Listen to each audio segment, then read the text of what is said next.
అప్పుడు కూడా చంద్రబాబు నాయుడు గారు ఇదే విధంగా పార్ట్నర్షిప్ సమ్మిట్స్ అని పెట్టి అనేక సందర్భాల్లో ఆ కార్యక్రమాలు పెట్టి 50 లక్షలు 60 లక్షలు కోట్ల రూపాయలు పెట్టుబడులు వస్తున్నాయని ప్రతిసారి చెప్పేవాళ్ళు.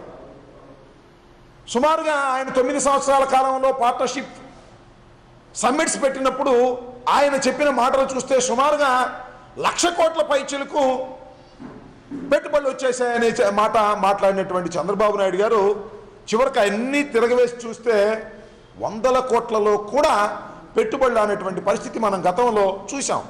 ఇది నేను చెబుతున్నటువంటిది కాదు.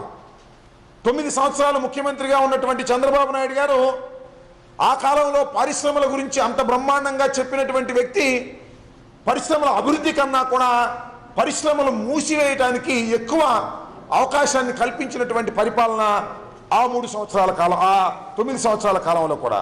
ఆ రోజున వార్తాపత్రికలో వచ్చినటువంటి అంశం ఇది. సుమారుగా 55,000 పరిశ్రమలు, చిన్న చితగా ఉన్నటువంటి పరిశ్రమలన్నీ కూడా 55,000 పరిశ్రమలు ఈయన కాలంలో మూసివేయబడ్డాయి. అనేక మంది ఎంప్లాయీస్ నిరుద్యోగంతో రోడ్ల వెంట తిరిగేటటువంటి పరిస్థితి, రోడ్డున పడినటువంటి పరిస్థితి కూడా ఉన్నది.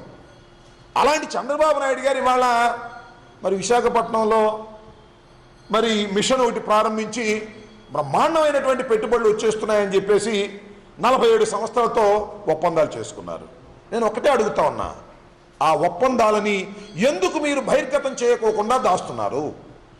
ఆ ఒప్పందాలను తక్షణమే మీరు బహిర్గతం చేయవలసినటువంటి బాధ్యత, ట్రాన్స్పరెన్సీ గురించి మాట్లాడేటువంటి ముఖ్యమంత్రి గారు. ఈ రాష్ట్ర ప్రభుత్వం చాలా ట్రాన్స్పరెన్సీగా ఉంటుందని, ప్రజల కోసమే పాటుపడుతుందని చెప్పేటటువంటి రాష్ట్ర ముఖ్యమంత్రి చంద్రబాబు నాయుడు గారు వారితో చేసుకున్నటువంటి ఒప్పందాలను ఎందుకు బయటకు పెట్టడం లేదు? తక్షణమే వీటిని బయటకు పెట్టవలసినటువంటి బాధ్యత చంద్రబాబు నాయుడు గారికి ఉన్నది. నిజంగా అది బ్రహ్మాండంగా జరిగితే ఇవన్నీ కేవలం ఆర్భాటం కోసం మాత్రమే చంద్రబాబు నాయుడు గారు అభూత కల్పనలు సృష్టించేటటువంటి ప్రయత్నం చేసి ఎక్కడో రాష్ట్రం అభివృద్ధి చెందిపోతుందని, బ్రహ్మాండమైన పెట్టుబడులు వచ్చేస్తున్నాయనేటువంటి మాట మాట్లాడి రాష్ట్ర ప్రజల్ని మోసం చేసేటటువంటి పరిస్థితి చేస్తున్నారు.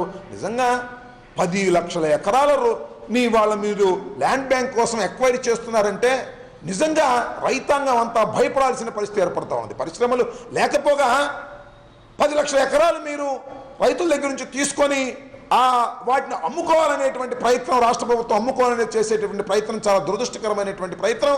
ఇప్పటికే 30,000 ఎకరాల రాజధాని కోసం మీరు ఎక్వైరీ చేసి లేదా ల్యాండ్ పూలింగ్ అని తీసుకుంటే కోర్టులకు వెళ్ళి అలో లక్షణ అని చెప్పేసి మా భూములు బలవంతంగా లాక్కున్నారని వెనక్కి ఇవ్వమని అడుగుతున్నటువంటి పరిస్థితి మనం చూస్తున్నాం.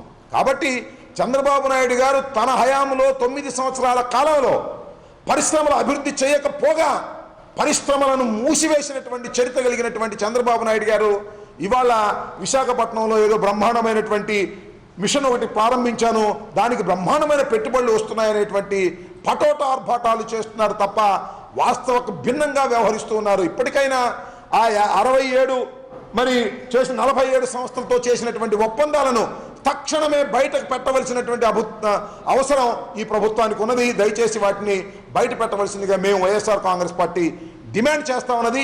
ఇదంతా బోటకపోయినటువంటి ప్రచారం చేస్తున్న పత్రికలు ఏదో తనకు అనుకూలంగా రాసేటటువంటి పత్రికలు ఉన్నాయని చెప్పేసి బ్రహ్మాండమైనటువంటి ప్రచారం చేసుకోవడానికి ప్రయత్నం చేస్తున్నారు. ప్రచారం తప్ప ఆచరణ యోగ్యమైనటువంటిది ఒక్కటి కూడా జరగడం లేదనేది మా భావన. తక్షణమే ఆయన ఎంఓఏలన్నీ కూడా బయట పెట్టాలని ఈ సందర్భంగా మేము డిమాండ్ చేస్తున్నాం. రెండో అంశం ఇవాళ పత్రికల్లో చూసాం, రుణమాఫీ విజయయాత్రలట. రుణమాఫీ చేసేశారు కాబట్టి విజయయాత్రలు చేస్తారంట చంద్రబాబు నాయుడు గారు, ఆయన మంత్రివర్గం 4 దశల్లో విజయయాత్రలు చేస్తారంట. నాకు అర్థం కాలే, అయ్యా రుణమాఫీ ఏ విధంగా మీరు చేశారో కాస్త వివరించండి. మీరు ముఖ్యమంత్రి కాకముందు, ఎన్నికలకు ముందు ఏం చెప్పారు? మీరు రుణాలు మొత్తం వ్యవసాయ రుణాలన్నీ కూడా రద్దు చేస్తామని ప్రగల్భాలు పలికినటువంటి చంద్రబాబు నాయుడు గారు అధికారంలోకి వచ్చిన తర్వాత వ్యవసాయ రుణాలు మాఫీ చేశారా? మొదటి సంతకం పెడతామని ప్రతిజ్ఞ చేశారు మీరు ఎన్నికల్లో. మొదటి సంతకం పెట్టారు. దేని మీద పెట్టారు? కోటయ్య కమిటీ మీద మొదటి సంతకం పెట్టారు. ఆ కోటయ్య గారు 15 రోజులు 20 రోజుల్లో కసరత్తు చేసి ఆయన ₹1,00,000 వరకు మీరు తగ్గించవచ్చు అని చెబితే కోటయ్య గారు చాలా పిసినారిగా వ్యవహరించాడు.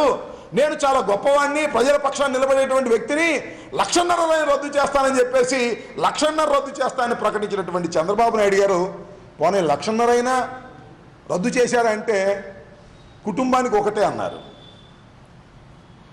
ఆ తర్వాత కొత్తగా స్కేల్ ఆఫ్ ఫైనాన్స్ అని చెప్పేసి దాన్ని తీసుకొచ్చారు. ఆ తర్వాత రైతు సాధికార కమిషన్ అని చెప్పేసి ఒక కమిషన్ పెట్టారు. సాక్షాత్ ఒక కమిషన్ని తీసుకొచ్చి పెట్టేసి 4 విడతల్లో మేము రద్దు చేస్తామన్నారు. నేను ఒకటే అడుగుతా ఉన్నా, చంద్రబాబు నాయుడు గారు ఈ కాలం మొత్తంలో ఆయన ఎస్ఎల్బిసి 189 లెక్కల ప్రకారం 97,915 కోట్ల రూపాయలు ఇవాళ అప్పుల్లో ఉన్నారు.